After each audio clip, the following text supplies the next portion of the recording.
Hi, I'm Sean Buvala. I'm a storyteller from Phoenix, Arizona. I'm actually in Avondale, Arizona, which is a little bit west of the greater Phoenix area.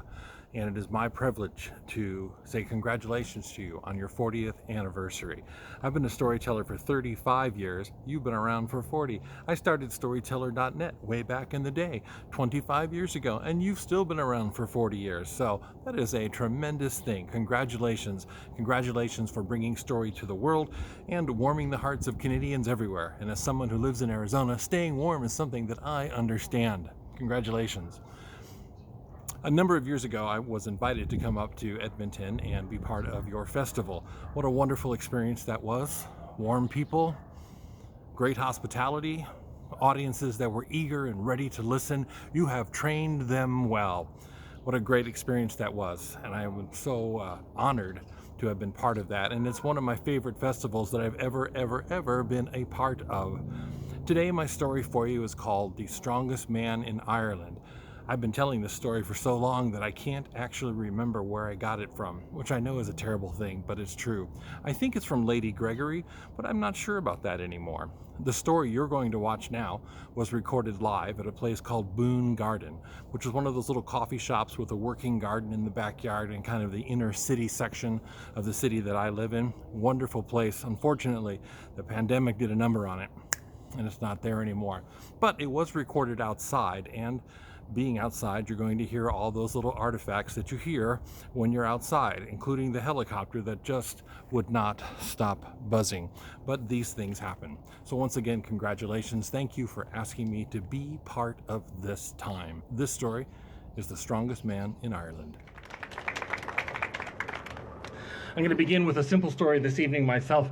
It's called The Strongest Man in Ireland. Once there was an Irish lord who was a very strong man. He was well built and he was very strong and could pretty much achieve anything that he wanted in any way that he wanted. He was strong. But he had to find out if he was indeed the strongest man in Ireland.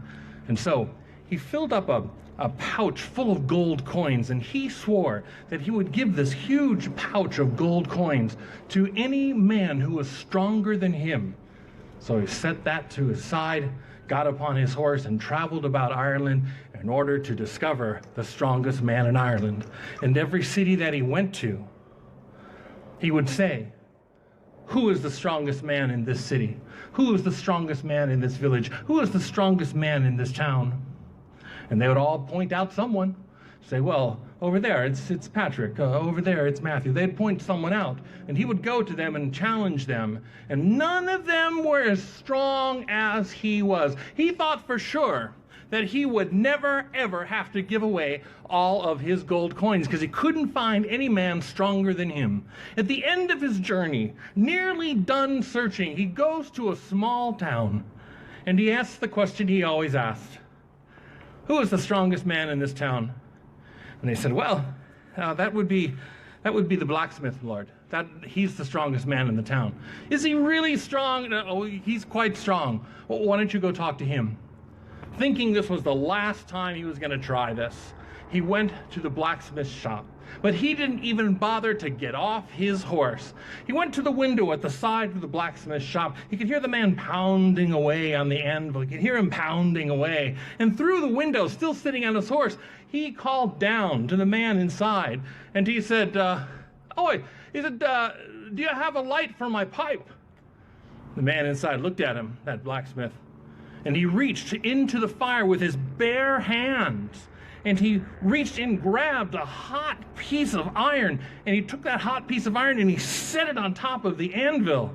And then he grabbed the long end of that anvil, that handle, and he picks up the anvil with one hand and he holds it out the window. Well, the man on the horse reaches down. He takes that anvil by the other side.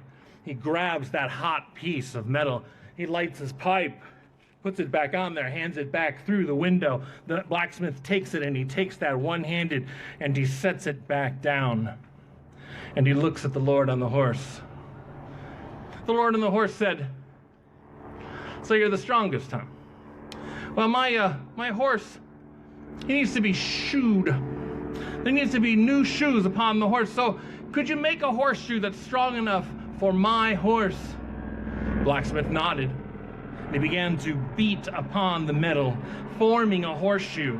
And he took that horseshoe, and he took it and he threw it to the man on the horse. The man on the horse caught it, and with one hand he bent it in half, and he said, "No, that's not strong enough." The man beat out another horseshoe, handed it to the man. He took it without leaving his horse, and he broke it, bent it right in half. "Nope, that's not strong enough." The man did a third horseshoe, and he handed it off to the man on the horse. And the man went, oh yeah, okay, I think that one is strong enough. So what do I owe you, strongest man?" The blacksmith said, "Well, I think one of those gold coins there in your bag there, that would do."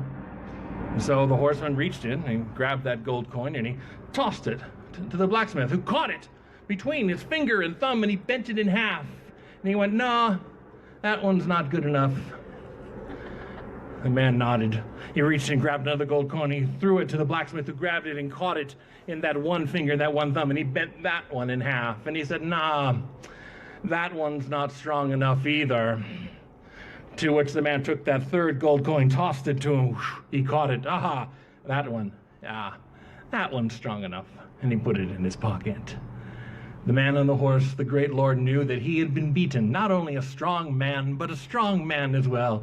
And he threw that sack of gold, the entire sack, into the blacksmith. And he said, "You, sir, are indeed the strongest man in Ireland."